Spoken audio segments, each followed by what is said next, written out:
thirsty. They are drinking water from my bird fountain that needs to be cleaned.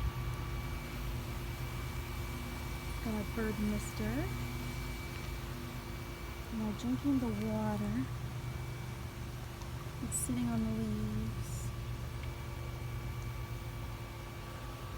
They're having a great time.